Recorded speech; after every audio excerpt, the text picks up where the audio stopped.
Hello bachcho, let's read the question. The question says a solution containing 10.2 gram glycerin per liter is isotonic with a 2% of weight by volume ratio solution of glucose. What is the molecular mass of glycerin? The key concept related to this question is isotonic.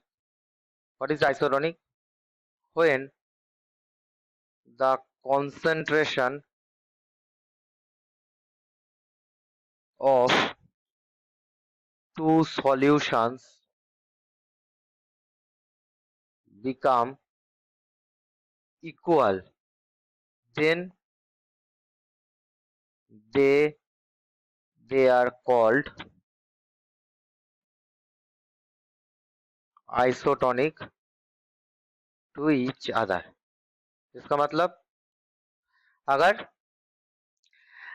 Concentration same रहेगा दोनों solution का, वो isotonic होगा.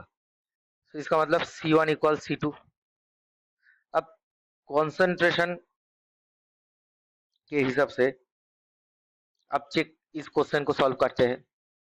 अब इस question में concentration को कैसे रिप्रेजेंट करते हैं? N1 over V1 equals N2 over V2, क्योंकि number of moles over volume ये भी कॉन्सेंट्रेशन ही है.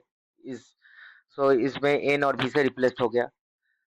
अब 2% weight over volume of glucose है. इसका मतलब क्या है? 2 ग्राम ऑफ ग्लूकोज वो प्रेजेंट है कितने में?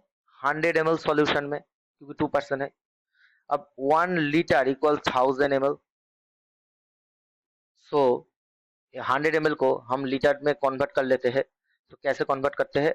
सो 100 ml multiplied by 10⁻³ litre over ml. So ml cancel out हो जाएगा, ए होगा हमारा लीटर. अब दिया है ग्लूकोज, ये है 2% ग्लूकोज. अब ग्लूकोज का जो मॉलिक्यूलर वेट है वो है 180.156 ग्राम पर मोल. ये है उसका मॉलिक्यूलर वेट.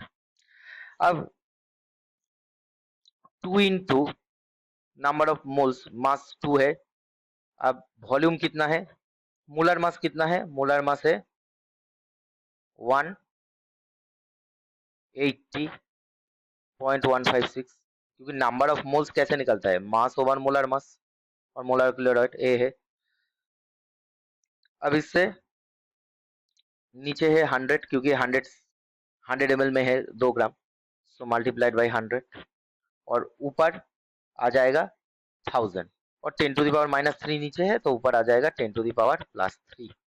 अब ये जो है ये लिखना होगा, ऐसा नहीं है जो कैंसिल आउट हो जाएगा, इसको छोड़ दो, ऐसा नहीं है. अब ग्लिसरीन कितना है? 10.2 ग्राम. अब उसका मॉलिक्यूलर वेट कितना है? MW2. अब उसका पर लीटर में है. अब पर लीटर मतलब मल्टीप्लाइड बाई 1 डिवाइडेड बाई 1, दोनों साइड में ही 1 से मल्टीप्लाइड हो गया, क्योंकि 1 लीटर में ही है. अब MW2 दैट इज ग्लिसरीन का मॉलिक्यूलर वेट, क्रॉस मल्टीप्लिकेशन में क्या आएगा? 10.2 multiplied by 180.156 multiplied by 100 divided by 2 into 10⁻³. अब कितना आ रहा है? ये आ रहा है 91.8 ग्राम. ये है उसका मॉलिक्यूलर मास. अब मॉलिक्यूलर मास पर मोल में होगा, तो पर मोल 91.8 ग्राम. So option A will be the answer. Answer है option A. I hope you will understand the solution very well. Best of luck.